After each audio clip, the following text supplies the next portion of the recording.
Hello friends, நான் தான் உங்கள் சிம்மா பேசுகிறேன். அதான் இந்த வீடியோவில் எதை பற்றி பார்க்க போகிறோம் அப்படின்னா, பல பேர் கேட்ட ஒரு சந்தேகம். இப்போ ரீசெண்டாக அகமதாபாத்தில் ஃப்ளைட் கிராஷ் ஒன்று ஆச்சு. ஸோ அதை பற்றி பல பேர் கேள்வி கேட்டிருக்கீங்க. சில பேர் வந்து அதை பற்றி எக்ஸ்பிளைன் பண்ணுங்கன்னு கேள்வி கேட்டிருக்கீங்க.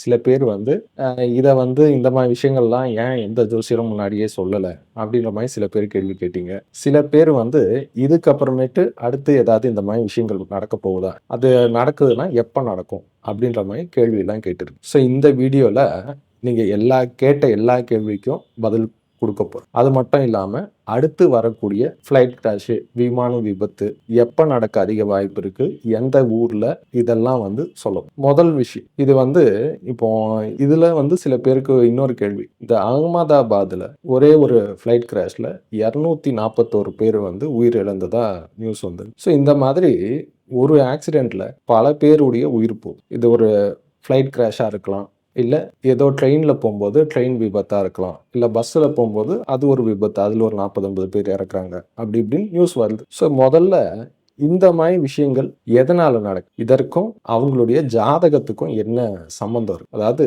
எல்லாருக்கும் ஒரு கேள்வி இருக்கும். இப்போ 240 பேர் ஒரு இடத்துல இருந்து போகிறாங்க ஃப்ளைட்டில். அப்போ வந்து அந்த ஃப்ளைட்டு வந்து விபத்துக்குள்ளாகி எல்லாருமே இறக்குறாங்க, ஒருத்தர் மட்டும் உயிர் பிழைக்கிறார், ரைட்டு. ஆனால் இதுக்கு போன எல்லாருமே வந்து இறக்குறாங்க. இதுக்கு காரணம் என்ன? அப்போ எல்லாருக்குமே ஒரே டயத்தில் மாரக தசை வருதா, அதாவது உயிர் போகக்கூடிய கால நேரங்கள் எல்லாருக்குமே ஒரே டயத்தில் வருமா அப்படின்றது தான் பல பேர் கேள்வி. இதே மாதிரி தான் வேற ஆக்சிடென்ட். இப்போ முன்னாடி வந்து பார்த்தீங்கன்னா டைட்டானிக்குன்னு சொல்லிட்டு ஒரு கப்பல், மிகப்பெரிய கப்பல், அதில் வந்து நிறைய பேர் மூழ்கி இறந்துருக்காங்க. இந்த மாதிரி நிறைய விஷயம் நடந்திருக்கு உலகம் ஃபுல்லாக. ஸோ இதுக்கெல்லாம் இப்போ வந்து ஒரு இடத்துல போகிறாங்கன்னா எல்லாருக்குமே ஒரே மாதிரியான காலகட்டமாக இருக்குமா, உயிர் போகக்கூடிய நேரமா அப்படின்னா கிடையாது. இதை வந்து ஜாதகத்துல இருந்து பார்த்து சொல்ல முடியுமா அப்படின்னா சொல்ல முடியாது. ஏன், இது எதனால் அப்போ இந்த சம்பவம் நடக்குது அப்படின்னா, இது எல்லாமே ருத்ர ரகசியம்னு சொல்லுவோம். அதாவது ரகசியத்தில் 2 இருக்குது. ஒன்று பிரம்ம ரகசியம், அதுவும் ஈஸியாக எல்லாராலையும் சொல்ல முடியாது. அதே மாதிரி ருத்ர ரகசியம் சொல்லுவோம். ருத்ர ரகசியம்னா என்ன அப்படின்னா, நம்மளுடைய கடவுளை பற்றி எல்லாருக்கும் தெரியும். கடவுள் வந்து ஒரு உயிரை உருவாக்குவாங்க, அதை காப்பாங்க, அதுக்கப்புறமேட்டு அதே உயிரை அழிப்பாங்க அப்படின்னு சொல்லுவாங்க. ஆனால் அது அழிக்கிறது கிடையாது, ஒடுக்குதல்னு சொல்லிட்டு அதுக்கு ஒரு அர்த்தம் இருக்கு. நான் இதை பற்றி டீட்டெயில்டாக அடுத்த வீடியோவில் போடுறேன். ஸோ அப்போ வந்து இந்த எல்லா உயிருக்கும் இப்போ வந்து இந்த 240 பேர் இறக்குறாங்கன்னா எல்லாருக்குமே காமனான ஒரு கர்மா இருக்கும். அந்த ஒரு கர்மா தான் இந்த 240 பேரையும் ஒன்று சேர்த்து ஒரு இடத்துக்கு போக வைக்குது. அதுதான் விஷயம். என்ன கர்மா? இப்போ தினமும் நம்ம நியூஸ்ல வந்து பார்த்துட்டு இருக்கோம். இப்போ கூட ரீசெண்டாக ஈரானுக்கும் இஸ்ரேலுக்கும் போர் நடந்துட்டு இருக்கு. அப்போ ஈரான்ல இருந்து ஒரு சோல்ஜர் இருக்கார். அவர் வந்து இஸ்ரேல் சோல்ஜரை வந்து ஒருத்தர் தாக்குறாரு, ஷூட் பண்றாரு, இல்லை அங்கே பாம்பு போட்டு வந்து இஸ்ரேலில் இருக்கக்கூடிய ஒரு மிலிட்ரி கேம்பை வந்து அழிக்கிறாங்க, சரியா? ஆனால் இப்போ வந்து ஈரானை பொறுத்த வரைக்கும் இவர் வந்து ஒரு சோல்ஜரு. ஸோ அதனால தன்னுடைய நாட்டை காப்பாற்றுறதுக்காக எதிரி நாட்டில் இருக்கக்கூடிய மிலிட்ரி ஆளுங்களை கொள்றாங்க. இது கரெக்டான விஷயம் தான், இது அவங்களோட வேலையே இதுதான். ஆனால் இதில் கர்மா வேலை செய்யுமா? இப்போ வந்து ஈரானில் இருக்கிற ஒரு சோல்ஜருக்கு இஸ்ரேலில் இருக்கிற சோல்ஜரை பற்றி சுத்தமாக தெரியாது. இப்போ இவர் வந்து இவர் நாட்டுக்கு வேலை பார்க்குற மாதிரி தான் இஸ்ரேலில் இருக்கிற ஒரு சோல்ஜர் அவர் நாட்டுக்கு வேலை பார்ப்பார். அவ்வளோதான் விஷயம். அவர் மிலிட்ரிக்கு அவர் வேலை பார்க்குறாரு. அந்த இஸ்ரேலில் இருக்கக்கூடிய சோல்ஜரும் பார்த்தீங்கன்னா உண்மையிலேயே நல்ல சோல்ஜராக இருப்பார், நல்ல மனுஷனாக இருக்கலாம். அவர் வந்து இந்த ஆள் வந்து தாக்குறாங்க. இப்போ எக்ஸாம்பிள் சொல்கிறேன், ஈரான்ல இருந்து ஒரு சோல்ஜர் வந்து இஸ்ரேலில் இருக்கிற ஒரு சோல்ஜரை கொன்னுறாரு. அப்போ அந்த கர்மா இவரை எப்படி பாதிக்கும் அப்படின்னா, கண்டிப்பா இந்த பிறவி இல்லைனாலும் அடுத்த பிறவி, ஏதாவது ஒரு பிறவியில அந்த கர்மா வந்து பாதிக்கும். இப்போ இவரை வந்து ஏதோ வந்து ஒரு பாம்பு போட்டு அங்கே மிலிட்ரி கேம்ப்ல இருக்கிற ஒரு சின்ன கேம்ப்ல ஒரு 15 பேர் இருக்காங்க அப்படின்னா 15 பேருமே ஒரே நேரத்தில் இறக்குறாங்க. இறக்கும் போது எப்படி அந்த இறப்பு இருக்கும்? ஒரு பாம்பு விழுந்ததுன்னா கை கால் உடஞ்சு அந்த உடம்பு ஃபுல்லா உஷ்ணமாவி அது ஃபுல்லா வந்து நெருப்பு எரிஞ்சு அந்த மரண வேதனைப்பட்டு தான் இறக்குற மாதிரி இருக்கும் ஒவ்வொரு ஆன்மாவும், ஒவ்வொரு உடலும். ஸோ அப்போ இதை பண்ண ஒரு சோல்ஜர், அவருக்கு இதே கர்மா வேலை செய்யுமா அப்படின்னா கண்டிப்பாக வேலை செய்யும். அது இந்த பிறவியா இல்லைன்னா கூட அடுத்த பிறவிகளில் வரும். ஸோ அப்போ அடுத்த பிறவி அவர் கண்டிப்பாக அவரும் ஏதாவது மிலிட்ரி ஆஃபீஸராக பிறந்து அவரை மற்றவங்க தாக்குவாங்களா அப்படின்னா அவர் கண்டிப்பாக மிலிட்ரி ஆஃபீஸராக பிறக்கணுன்ற அவசியம் கிடையாது. வேற ஏதாவது வேலை பார்க்குறவராக கூட இருக்கலாம், அவர் வேற ஏதாவது டாக்டராக இருக்கலாம், வேற ஏதாவது இன்ஜினியரா இருக்கலாம், ஏதாவது சம்திங். ஆனா அவரு அதே மாதிரியான ஏதாவது விபத்துல இது பண்ணி உயிர் இழக்கணுன்றது தான் விதியா இருக்கும். ஸோ அப்போ இந்த மாதிரி பல பேர் இருப்பாங்க. நீங்க ஒன்றும் இல்லை, ஒரு போர் நடக்குதுனால இந்த சைட்ல இருந்து பல ஆயிரக்கணக்கு, அந்த சைட்ல இருந்து பல ஆயிரக்கணக்கு லட்சக்கணக்கில் சோல்ஜர்ஸ் இருப்பாங்க எல்லா நாட்டிலையும். ஸோ அப்போ வந்து இந்த போர்ல இவ்வளோ பேர் ஈடுபடுவாங்க. ஸோ அப்போ வந்து ஒரு போர் நடக்குதுனாலே பல ஆயிரம் பல லட்சங்கள் உயிர் சேதமாகும். ஸோ அப்போ அந்த கர்மாவெல்லாம் பண்ணவங்க யாரு? இந்த சைட்ல இருக்கிற பல ஆயிரம் பல லட்சக்கணக்கான நபர்கள். ஸோ அப்போ வந்து இந்த கர்மா எப்போ வேலை செய்யும் அப்படின்னா, அவங்க எல்லாமே ஒரே காலகட்டத்தில் ஒரு மாதிரி பிறந்து ஒரு மாதிரி வெவ்வேறு திசையில கூட வாழ்ந்துட்டு இருப்பாங்க. இவங்க எல்லாருமே ஒரு இடத்துக்கு சம்பவத்துக்கு போறாங்கன்னு வச்சுக்கோ. இப்போ இந்த ஃப்ளைட்ல போன மாதிரி, இல்லை பஸ்ஸில் போறாங்க. பஸ்ஸில் போறாச்சுன்னா அடிபட்டு இதுவாகுது. அதே மாதிரி ட்ரெயின் விபத்து, இந்த மாதிரி விஷயங்கள்லாம் நடக்கிறதுக்கு காரணமே இது. ஸோ அப்போ நீங்க கேட்கலாம், ரைட்டு, கர்மா முதல்ல இப்படி வேலை செய்யுமா? அவரோட வேலையை தானே அவர் செஞ்சார் அப்படின்னு கேட்கும். அதாவது நம்ம ஜஸ்ட் ஒரு கர்மா எந்த ஒரு செயலை நம்ம பண்றோமோ இல்லையோ அதை பத்தி நினைச்சாலே அது கண்டிப்பா வேலை செய்யும். பல பேருக்கு ஒரு கனவு வரும். திடீர்னு உங்க கனவுல யாரோ வந்து உங்களை குத்துறா மாதிரி, உங்க வெட்டுறா மாதிரி, உங்களை துரத்துட்டு வரா மாதிரி கனவு வரும். அப்படியே ரியலிஸ்டிக்கா இருக்கும். ரொம்ப பதட்டம் அடைவீங்க. ஏஞ்சி பார்த்தா அது கனவு தான், இன்னும் நடக்கல, நமக்கு நம்ம கை நல்லா தான் இருக்கு அப்படின்ற மாதிரி நம்ம சந்தோஷப்படும். இது எதனால அந்த கனவு வருது அப்படின்னா, நாம ஒருத்தரை வெட்டணும்னு நினைச்சிருப்போம். ஒருத்தனை மேல வந்து சரியான விருப்பம், அவனை குத்தணும்னு நினைச்சிருப்போம், அவனை கொல்லணும்னு நினைச்சிருப்போம். ஆனா அதை நம்ம எதுவுமே பண்ணியிருக்க மாட்டோம். ஆனா ஜஸ்ட் மனசுல தோணி இருக்கும், நினைச்சிருப்போம். அந்த நினைப்பே ஒரு கர்மா. ஸோ அந்த கர்மாவுக்கு உண்டான பதில் தான் நம்மளுக்கு வந்து கனவா வரும். ஸோ அந்த கனவுல நீங்க மற்றவனை என்ன செய்யணும்னு நினைக்கிறீங்களோ அது மற்றவங்க உங்களுக்கு செய்யற மாதிரி ஒரு கனவு. ஸோ ஒரு எண்ணத்தால் வந்த கர்மா அதே எண்ணத்திலேயே கனவுலயே முடியும். ஸோ அப்போ நீங்க ஒரு விஷயத்த செய்யணும்னு நினைச்சாலே அந்த கர்மா வருதுன்னு வச்சுக்கோ. இந்த விஷயம் எல்லாம் பண்ணியாச்சுன்னா கண்டிப்பா வரும். ஸோ அதனால தான் இந்த மாதிரியான சம்பவங்கள்லாம் உலகத்துல எல்லா காலகட்டத்திலும் நடந்துட்டு. ஸோ இது வந்து ஒரு விஷயம் இல்லாம ஒரு விஷயம் நடக்காது. நீங்க நல்லா யோசிச்சு பாருங்களேன். எவ்வளவோ ஃப்ளைட் போகுது, எவ்வளவோ ட்ரெயின் போகுது, எல்லாமே ஆக்சிடென்ட் ஆகி அதுல போற எல்லா ஆளுங்களும் இறக்குறாங்களா அப்படின்னா கிடையாது. அப்போ வந்து ஒரு பர்டிகுலர் ஒரு இடத்துல ஒரு பர்டிகுலர் ஃப்ளைட்டோ பர்டிகுலர் ட்ரெயினோ இல்லை ஒரு பர்டிகுலர் கப்பலோ தான் விபத்துக்குள்ளாவே இந்த மாதிரி விஷயங்கள்லாம் நடக்கும். ஸோ அதுக்கு காரணம் என்னன்னா முன்ஜென்ம கர்ம வினை. ஸோ அதில் டவுட் வேணும். ஸோ இது வந்து உங்களுடைய முதல் கேள்வி. அடுத்தது இன்னொரு கேள்வி பல பேர் கேட்குற கேள்வி, சார் இந்த மாதிரி சம்பவங்கள்லாம் நடந்ததுக்கு அப்புறமேட்டு பல பேர் வந்து ஜோசியரை வந்து வீடியோ போடுறீங்க, நீங்கள் வந்து எக்ஸ்பிளைன் பண்ணுறீங்க, இதெல்லாம் முன்னாடியே சொல்ல வேண்டியதுதான் அப்படின்ற மாதிரி பல பேர் கமெண்ட்டும் போடுவீங்க. இது இன்னைக்கு மட்டும் இல்லை, எல்லா காலகட்டத்திலும் ஒரு விஷயம் நடந்ததுக்கு அப்புறமேட்டு இப்போ யூடியூப்ல வீடியோஸ் போடுறாங்கன்னா எல்லா வீடியோ கீழே ஒரு கமெண்ட் வரும், இது ஏன் முன்னாடி சொல்லலை. இப்போ கொரோனா காலகட்டத்தில் கூட நம்ம சேனல்லே வந்து நிறைய பேர் இந்த கமெண்ட்ஸ் போட்டது தான். இதுக்கு வந்து நான் ஒரு பதில் சொல்றேன். அதாவது முதல்ல இதை வந்து நீங்க ஒரு கதையா சொன்னாதான் ஈஸியா உங்களுக்கு புரியும். ஒன்றும் இல்லை, சிம்பிளான கதை தான், பெரிய கதை கிடையாது. ஒருத்தர் மதுரையில ஒரு பணக்காரர் இருக்காரு. அவருக்கு கொஞ்சம் வயசானதுக்கு அப்புறமேட்டு கண் பார்வை சரியா தெரியல. சரி, கண் பார்வை சரியா தெரியல, டாக்டர் பார்க்கலாம்னு சொல்லிட்டு டாக்டர் போய் பார்க்குறாரு. ஒரு டாக்டரை பார்த்தாச்சுன்னா டாக்டர் சொல்றாரு, கண்ணுல உங்களுக்கு இந்த இஷ்யூ இருக்கு, ஸோ அதனால ஒரு சின்னதாக ஒரு சர்ஜரி பண்ணியாச்சுன்னா சரி பண்ணிடலாம், பயப்பட வேண்டாம் அப்படின்னு சொல்றாரு. என்ன இவர் சர்ஜரி பண்ண சொல்றாரு கண்ணில் அப்படின்னு சொல்லிட்டு இன்னொரு டாக்டர் போய் பார்க்குறாரு. அவரும் அதே மாதிரி தான் சொல்றாரு. இப்போ மதுரையில் ஒரு டாக்டரை பார்த்தாரு, திருப்பி இப்போ சென்னையில் வந்து பார்க்குறாரு. சென்னையில் பார்த்தாச்சுனாலும் அவரும் அதுதான் சொல்றாரு, இந்த ஆப்ரேஷன் பண்ணால் சரியாயிடுங்க, ஒன்றும் பயப்படுறதுக்கு இல்லை அப்படின்னு சொல்றாரு. சரி, இப்போ வந்து அவர் தமிழ்நாட்டில் இருக்க ரெண்டு டாக்டர்ஸை பார்த்தாச்சு. இப்போ இவர் அமெரிக்காவுக்கு போய் பார்த்துடலாம். அமெரிக்காவில் ஒரு பெரிய டாக்டர் இருக்கார். அவர் இது வரைக்கும் ஒரு சர்ஜரி கூட தப்பாவே பண்ணது கிடையாது. அவர் பண்ணது எல்லாமே சக்சஸ்ஃபுல், 100% இருக்கக்கூடிய ஒரு டாக்டர். ஸோ அந்த டாக்டர் கிட்ட போகலாம், அவர் சர்ஜரி பண்ணணும்னு சொல்லியாச்சுன்னா அவர்கிட்டயே பண்ணிடலாம் அப்படின்னு சொல்லிட்டு அமெரிக்காவுக்கு போகிறோம். அமெரிக்காவில் அந்த டாக்டர் தான் லீடிங் டாக்டர். அது வந்து கடந்த 10 வருஷமா நீங்கள் வந்து டாக்டர் தொழிலுக்கு நிறைய சேவை பண்ணியிருக்கீங்க, நிறைய சர்ஜரிஸ் வந்து சக்ஸஸ்ஃபுல்லாக பண்ணியிருக்கீங்க அப்படி இப்படின்னு சொல்லிட்டு அமெரிக்கா கவர்மெண்ட்டே இவருக்கு அவார்டெல்லாம் நிறைய கொடுத்துரும். ஸோ அதெல்லாம் கேள்விப்பட்டு கிளம்புறாரு. போய் பார்க்குறாரு அமெரிக்கா டாக்டர். அமெரிக்கா டாக்டர் பார்த்துட்டு, இதெல்லாம் எனக்கு பண்ண தெரியாதுங்க, நீங்கள் வந்து ஐ ஸ்பெஷலிஸ்ட்டை போய் பாருங்கன்னு சொல்கிறார். என்னங்க சொல்கிறீங்க, இது ஏன் உங்களுக்கு பண்ண தெரியல அப்படின்னா, நான் வந்து ஆர்ட் ஸ்பெஷலிஸ்ட்டு, எனக்கு கண்ணை பற்றி ஒன்றும் தெரியாதுங்க, ஸோ அதனால் வந்து நீங்கள் கண் டாக்டரை போய் பாருங்க அப்படின்னு வந்து அந்த டாக்டர் சொல்கிறார். இவர் போனவர் கோச்சுக்கிட்டார். என்னையா டாக்டர் நீங்க, எங்கள் ஊர் டாக்டரே 2 பேர் சொல்கிறாங்க நாங்கள் சர்ஜரி பண்ணுறோம் சரியாயிடும்னு சொல்கிறாங்க, அமெரிக்காவில் பெரிய டாக்டர்னு சொல்கிற உனக்கு சர்ஜரி பண்ண தெரியாதா அப்படின்னு இவர் கத்த ஆரம்பிக்கிறார். அவர் சொல்லி புரிய வைக்கிறார், இல்லைங்க நீங்கள் சொல்கிறதெல்லாம் கரெக்டு, ஆனால் அது கண் டாக்டர், அதுதான் அவங்களுடைய ஸ்பெஷலைசேஷன், அவங்களுக்கு கண்ணை பற்றி முழுசாக தெரியும், அவங்க அது சொல்கிறாங்க. ஆனால்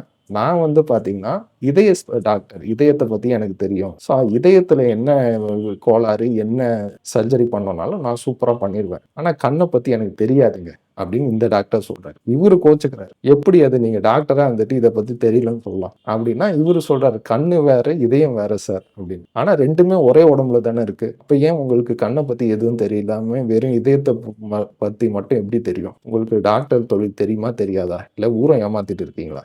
அப்படின்ற மாரி இவரு கேள்வியா கேட்கிறாரு. இந்த டாக்டர் ஒண்ணும் புரியாம முழிச்சுட்டு இருக்கு. அதே மாரி தான் இந்த கமெண்ட்ஸ் போடுறவங்கள அவங்களுடைய அறியாமைய பத்தி தான் ஜோதிடர்கள் நாங்க நெனச்சுட்டு இருக்கோம். அதாவது ஜோசியம் தான் எல்லாமே ஜோசியம். ஆனா தனி மனித ஜாதகம் வேற. இந்த மாரியான உலகத்துல நடக்கக்கூடிய சம்பவங்கள் எல்லாமே வேற. அது உலகவியல் ஜோதிடம். அதாவது முண்டேன் அஸ்ட்ராலஜின்னு இங்கிலீஷ்ல சொல்லுவோம். ஒரு இடத்துல இப்போ சுனாமி வருது, இல்ல இப்போ இந்த மாரி ஒரு விபத்து ஆகப்போகுது, இல்ல இத விட ஒரு பெரிய புயல் காத்து வரப்போகுது. அப்படி இப்படின்னா இந்த மாரி நேச்சுரல் டிஸார்டர்ஸ் இந்த மாரி விஷயங்கள்லாம் சொல்லக்கூடியது எல்லாமே முண்டேன் அஸ்ட்ராலஜி. அது ஜோசியம் தான். ஆனா நம்ம பார்க்குற ஜோசியத்துக்கும் அதுக்கும் சம்மந்தமே இல்ல. நம்ம இப்போ டாக்டர பத்தி சொன்னோம் இல்லையா?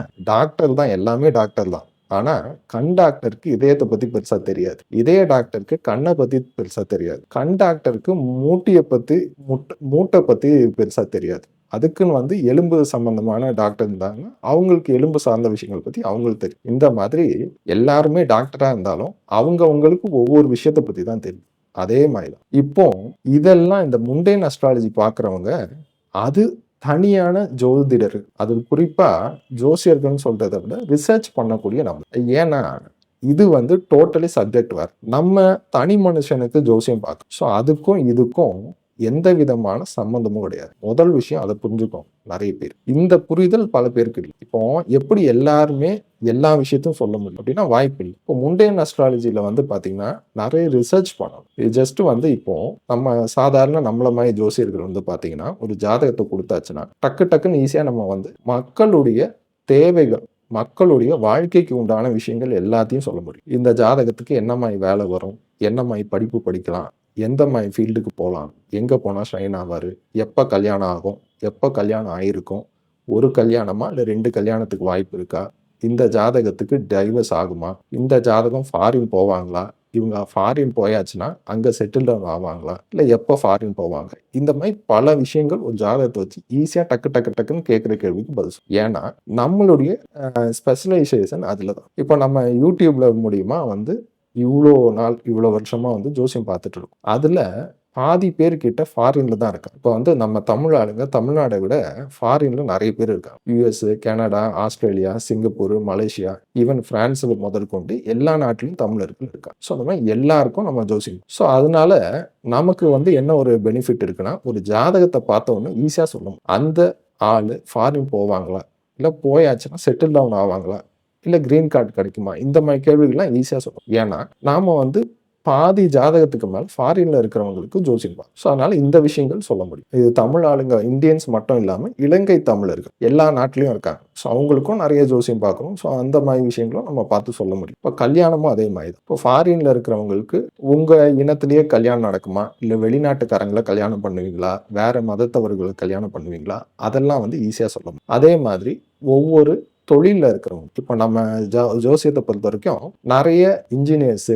டாக்டர்ஸு, அதே மாதிரி அரேப் கண்ட்ரீஸில் இருக்கக்கூடிய ஆயில் ரிலேட்டடான வேலையில் இருக்கிறவங்க, இவங்களுக்கெல்லாம் நிறைய ஜோசியம் பார்க்கும். ஸோ அதனால ஒரு ஜாதகத்தை பார்த்தவொன்னே இவங்க வந்து டாக்டர் ஆவாங்களா, டாக்டர் தொழிலுக்கு சூட்டா, இல்லை இந்த ஜாதகத்திலேருந்து இவங்க பரம்பரையில் வைத்தியம் சம்பந்தம் இருக்காங்களா, இதெல்லாம் ஈஸியாக சொல்லிடும். ஸோ இந்த மாதிரி ஒவ்வொரு ஜோதிடருக்கும் ஒவ்வொரு விஷயங்கள்ல அந்த தனித்துவம் வந்துடும். நம்ம அது எதை ப்ராக்டிஸ் ரெகுலராக பண்ணுறோம். ஆனால் இது முண்டேன் அஸ்ட்ராலஜியை பொறுத்த வரைக்கும் நமக்கும் அதுக்கும் எந்த விதமான சம்மந்தமும் கிடையாது. ப்ராக்டிக்கலாக சொல்றதுன்னா உண்மை அது. ஏன்னா நம்ம அதை ப்ராக்டிஸ் பண்ணுறதும் கிடையாது. இல்லை ரிசர்ச் பண்ணணும் அப்படின்னா அதற்குண்டான நேரம் இருக்கா அப்படின்னா அதுவும் கிடையாது. இப்போ இந்த வீடியோ ஆக்சுவலா இந்த அகமதாபாத் விபத்து நடந்த உடனே நிறைய பேர் கேள்வி கேட்டீங்க. ஆனா அந்த விபத்து நடந்து இந்த வீடியோ போடுறதுக்கு எவ்வளவு நாள், இதுவே 2 வாரம் கிட்ட ஆயிடுச்சு. ஸோ இதுக்கு காரணம் என்ன அப்படின்னா டைம் இல்லை. ஃபுல்லாக கன்சல்டேஷன்ல இதுவாக இருக்கிறதுனால ஒரு வீடியோ டக்குன்னு எடுத்து போடுறதுக்கு முன்னாடி கொஞ்சம் ரிசர்ச் பண்ணோம்ல.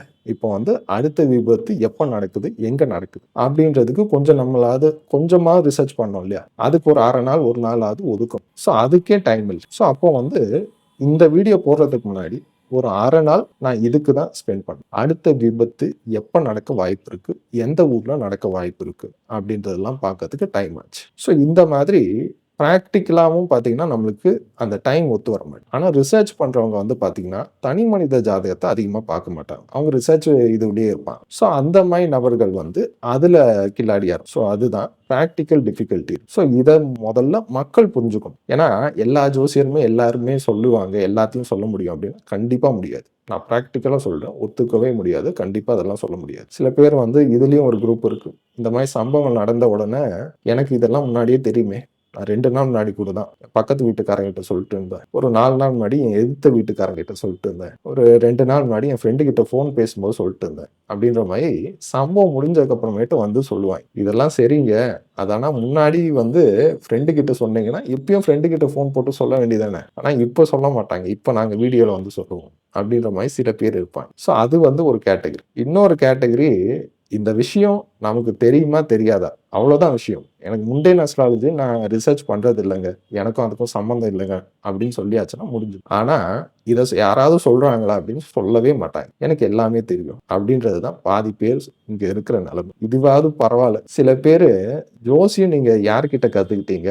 எப்போத்துல இந்த ஜோசியம் பிராக்டிஸ் பண்ண ஆரம்பிச்சீங்க? அப்படின்னா எல்லாரும் ஒரு கேள்வி சொல்லணும். நான் வந்து இந்த ஜோசியர்கிட்ட கத்துக்கிட்டேன். நான் இல்ல இந்த வாத்தியார்கிட்ட கத்துக்கிட்டேன். இந்த இடத்துக்கு போனேன். எனக்கு இவ்வளோ பேர்கிட்ட கத்துக்கிட்டேன். அப்படின்னு சொல்லியாச்சுன்னா முடிஞ்சது. அதையே சில பேர் யாரும் சொல்றது. எப்படி தெரியுமா சொல்றாங்க? நான் ஜோசியம் எனக்கு பொறந்ததுலேருந்தே வந்துடுச்சுங்க. அது எப்படி வந்ததுன்னே தெரியல. பொறந்ததுலேருந்தே வந்துடுச்சு. அதுவா வந்துடுச்சுங்க. அப்படின்ற மாரி சில பேர் உருட்டுவாங்க. அது எப்படி அதுவா வரும்? அதுவா வர்றதுக்கு அது ஜுரமா? இல்ல வைரல் இன்ஃபெக்ஷனா? இல்ல வேற ஏதாவது நோயா? எப்படி அதுவா ஜோசியம் வரும்? ஆனா அவங்க சொல்றாங்க. அந்த மாரி எல்லாம் உருட்டுறதுக்கு ஆள் நம்ம ஊர்ல நெறைய பேர் இருக்காங்க. ஸோ இந்த மாரி தான் ஜோசியர்களே உண்மைய சொல்றது இல்ல. ஆனா நான் இந்த வீடியோல பிராக்டிகலா சொல்றேன். பிராக்டிகல் டிஃபிகல்ட்டி இது 2 தான். ஒண்ணு நம்ம அந்த சைடு போறதில்ல. முண்டேன் அஸ்ட்ராலஜி ரிசர்ச் பண்றது கிடையாது. இன்னொன்னு அதுக்கு நேரமும் கிடையாது. ஸோ அதனால தான் இந்த விஷயங்கள் எந்த ஜோசியராலையும் முழுசா முன்னாடி வந்து சொல்ல முடியாது. பிராக்டிகலா பார்த்தோம். இல்ல இது அந்த லெவலுக்கு தெளிவா சொல்ல முடியுமா அப்படின்னா, அதுக்கும் வாய்ப்புகள் ரொம்ப கம்மி. இப்போ ஒண்ணும் இல்ல. இப்போ புயல் வருது. ஒரு வாரமா நியூஸ்ல சொல்லுவாங்க. சென்னையை நோக்கி வருது, சென்னையை நோக்கி வருது, சென்னையை நோக்கி வருது. கடைசியா ஒரு நாள் முன்னாடி சொல்லுவாங்க.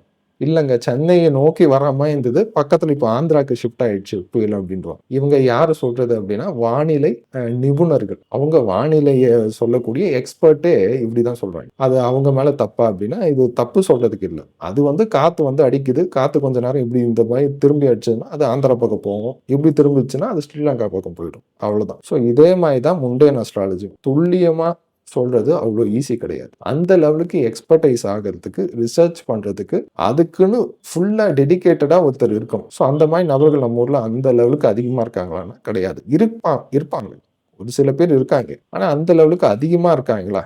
நீங்க நம்ம நார்மலா பார்க்குற ஜோசியர்கள் அந்த லெவலுக்கு ரிசர்ச் பண்றாங்களா? பண்றதுக்கு டைம் இருக்கா? அப்படின்னா பிராக்டிகலா பார்த்தீங்கன்னா கிடையவே கிடையாது. இந்த ஒரு வீடியோ எடுக்கிறதுக்கு ஒரு அரை நாளாவது உட்காந்து டைம் ஸ்பெண்ட் பண்ணி ஃபியூச்சர்ல அடுத்த எப்போ வரப்போகுது அப்படின்னு சொல்லி பார்க்கலான்னு சொல்லிட்டு உட்காந்துட்டு நான் பார்க்கறதுக்கே இவ்வளோ நாள் ஆயிடுச்சு. ஸோ இந்த மாதிரி இது வந்து ஜஸ்ட் ஒரு அரை நாள் ஒரு நாள்ல பார்க்கக்கூடிய விஷயமும் கிடையாது. இதுக்கு பல மாசங்கள் உட்காந்து நம்ம ரிசர்ச் பண்ணோம்னா துல்லியமா இந்த டேட்டு இந்த கிட்டத்தட்ட இந்த மாதங்கள் அதிகப்படியான வாய்ப்பு அதெல்லாம் சொல்லும். ரைட். ஸோ இதெல்லாம் தான் ப்ராக்டிக்கல் டிஃபிகல்ட்டி. இதை மக்கள் முதல்ல புரிஞ்சுக்கணும். ரைட். இப்போ இந்த வீடியோக்கு முதல்ல நீங்க வந்தது எதுக்கு? இப்போ அடுத்தது இந்த மாதிரி சம்பவங்கள் நடக்குமா அப்படின்னா கண்டிப்பா நடக்கும். அடுத்த 1.5 வருஷத்துக்கு அதிக வாய்ப்பு. காரணம் என்ன அப்படின்னா, ராகு வந்து இப்போ என்ன ராசியில இருக்காரு? கும்பத்துல. அது வந்து காத்து ராசின்னு சொல்லு. ராகுன்றது யமன். ஸோ அப்போ வந்து யமன் காத்துலயே வர்றாரு. ஸோ அப்போ வந்து அடுத்த 1.5 ஆண்டு காலம் அதிக வாய்ப்பு இருக்கு. அது குறிப்பா இது 2 விதமா நான் ரிசர்ச் பண்ணேன். எந்த காலகட்டம்,